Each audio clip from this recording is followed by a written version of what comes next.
Our emotions can point us to hidden truths about the wishes and fears in our life, our expectations of life, about how others should behave, and the reasons we view our partners the way we do. How I feel when my wife does one thing or the other tells a lot about me, right? How I feel when someone touches me tells about the expectations in my life. And we'll talk about the love languages, as we go along here. And we all react, they're separate differently. But you learn about yourself based on the emotions that are evoked, that the energy, the emotions that come to bear, that given birth to, due to what someone did or did not do. Someone says a word to me, what's important to me? I start feeling sexual because someone says the right words to me. Because I feel sexual doesn't mean I must have sex. It's energy, emotion. I have to give that energy direction. But it means a lot to me because words mean a lot to me. Someone touches me. It means a lot to me. For me, it's care. It's affection. I feel sexual. Doesn't mean I have to have sex. I can transmute that energy according to my belief, my value system. But emotions, obviously, the energy that gets evoked because of what someone did or did not do tells a lot about us. Someone talks anyhow to me and I feel like slapping the person or I feel belittled, tells about what's important to me. It's respect is important to me. Doesn't mean I have to slap the person. Doesn't mean I have to respond to the person. Doesn't mean I have to fight the person. I have to use discretion. I have to use my discretion to decide on what is right at that moment, even though the emotions tells a lot about me. When we experience a strong emotion, positive or negative, a sudden welling up of gratitude or surge of anger at being misunderstood is an indication of something deeper. The way we feel when people do one thing or the other tells who we are. Sometimes it points to something in our life, our coping styles, something that was done or was not done to us sometime in our life. You could talk about how much affirmation we had when we're growing up or not, what we think about ourselves. See, when you're certain about yourself, then someone belittling you, it's water off the back of a crocodile.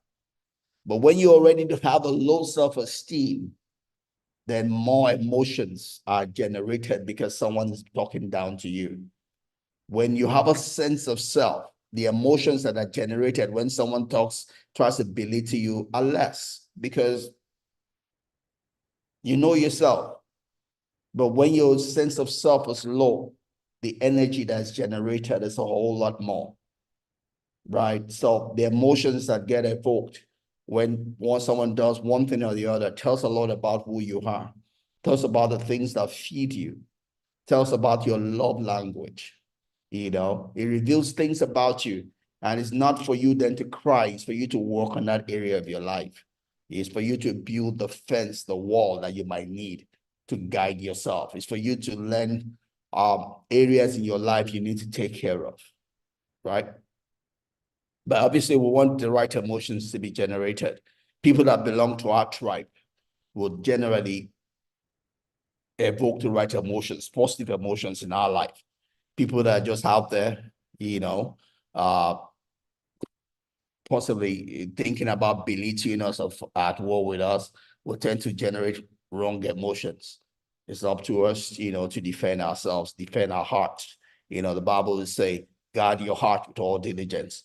Part of it proceeds the issues of life, right? Yeah, part of it proceeds the energy of life, So the emotions you evoke tells you who you are.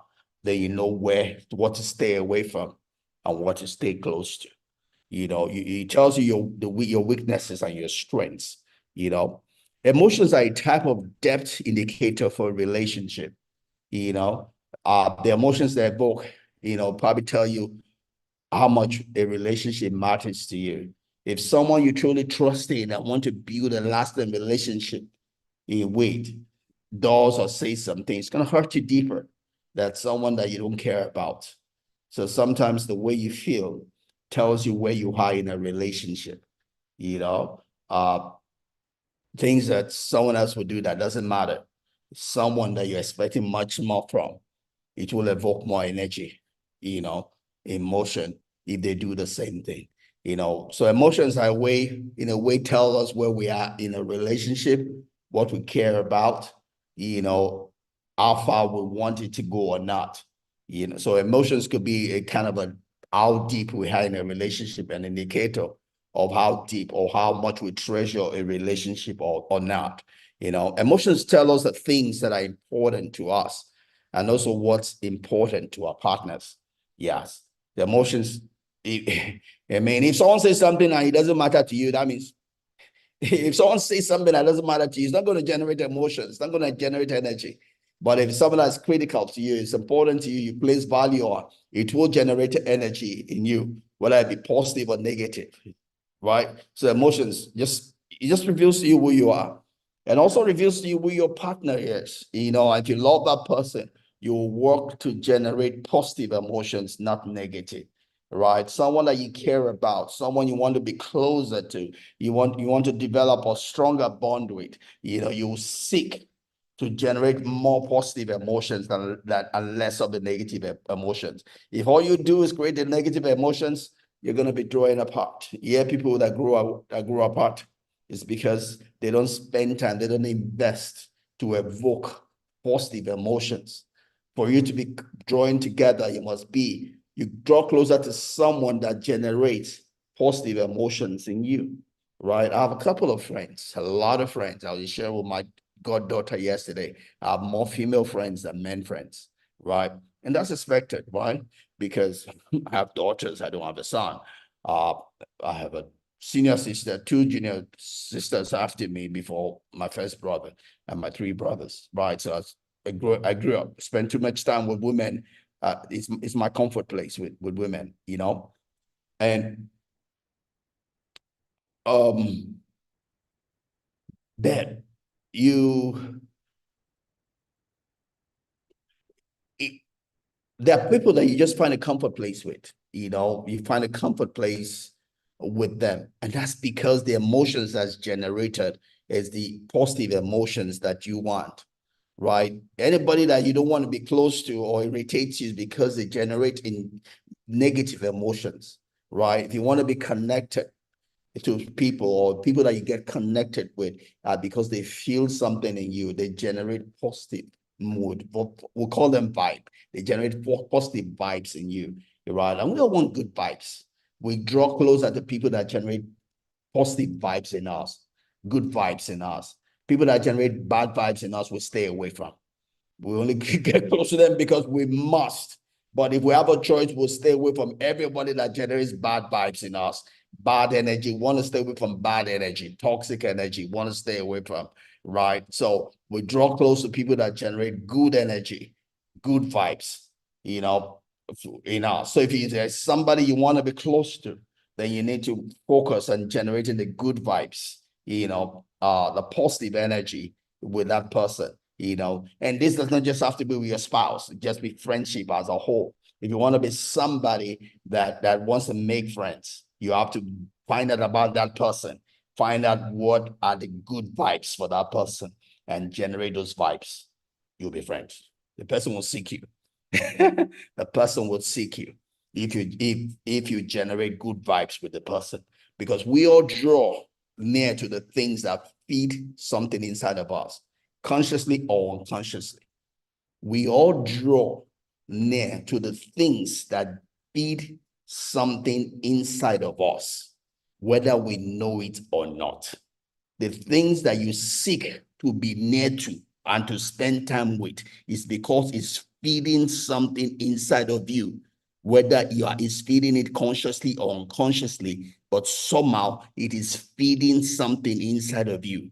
everything that generates good vibes inside of you, everything that generates the right emotion, energy inside of you or around you are the things you seek to spend time with. So if you want your marriage then to be healthy, to be good, to be lasting, to be paradise, then you have to seek to generate the vibes that your spouse likes. You have to seek to generate the energy that makes your spouse to come alive. When you do that, she will just automatically love you. She will automatically seek you because it is the way we are created. We are created to seek that which feeds something on the inside of us, consciously or unconsciously. If you can generate the emotions in your spouse that makes your spouse come alive, feel alive, be at rest, be at peace, your marriage is made.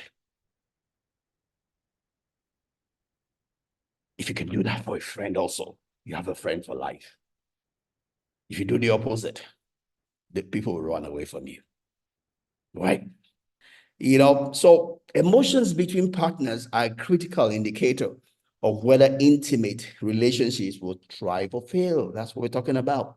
The emotions they generate in themselves will determine whether this marriage is going to work or not work. And it doesn't work of its own. You got to take time to do it. You have to be intentional about it. You have to be proactive about it. If you want your marriage, your relationship to work, it doesn't have a life of its own. You must do it. You must seek to generate the right emotions in your spouse, the right vibes in your spouse, the right energy in and around your spouse to make your marriage work. Same thing. If you want that for your friendship, same thing for your company, right? I have a company, I have farm manager, I have farm workers. If you want your business to grow as a unit and not divided, you have to create the right vibes amongst your workers, right vibes among your board, in your place of work, your team. You have to create the right vibes, the right energy, for the team to work as a unit and not be divided, to work in unity. You have to create the right vibes, the right energy.